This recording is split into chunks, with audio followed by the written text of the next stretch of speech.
कोटि कल्प काशी बसे, मथुरा कल्प हजार। एक निमिष सरयू बसे, तुले न तुलसी दास। एक निमिष भी अयोध्या वास कर लो, उसकी तुलना नहीं की जा सकती। ये दोहा बड़ा प्रसिद्ध है, हमारी अयोध्या के मंदिर मंदिर में आरती में गाया जाता है आज भी। मैं अपनी बात बताऊं आपको, दास का जन्म इसी अयोध्या में ही हुआ और यहीं पढ़े, यहीं खेले कूदे और यहीं ठाकुर जी ने अपनी शरण में रखा। इस दोहे को जब मैं सुनता बचपन से तो कभी कभी ये लगता था कि कहीं ऐसा तो नहीं है कि ये अतिशयोक्ति है। जैसे शास्त्रों में किसी बात को बड़ी बढ़ा चढ़ा करके कहने की भी परंपरा होती है, जिसको अतिशयोक्ति कहा जाता है, अर्थवाद कहा जाता है।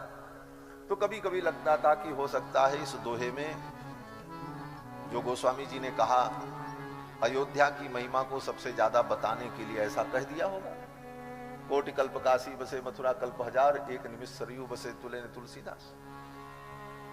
और एक आदत संस्कृत के पंडितों की एक आदत बड़ी खराब होती है कि जब तक उनको कहीं कोई प्रमाण, ठोस प्रमाण न मिले, तब तक किसी बात को स्वीकार करने में हिचक बनी रहती। तो मन में ये विचार आता रहा। एक दिन रुद्रयामल में पढ़ रहा था तो रुद्रयामल ग्रंथ में भगवान शंकर ने जब पार्वती जी को अयोध्या की महिमा बताई तो वहां पर स्वयं भगवान शंकर ने कहा कि मथुरायाम कल्पमेकम तु, मथुरा में कोई एक कल्प वास करे, तत्फलम समवाप्नोति सरयू दर्शनेन च, वो फल केवल सरयू के दर्शन से जीव को प्राप्त हो जाए। या गतिर योग युक्तानाम, योग मार्ग का अनुसरण करके वाराणस्याम तनुत्यजाम, योग मार्ग का अनुसरण करके वाराणसी में रह करके कोई व्यक्ति अपने शरीर का त्याग करे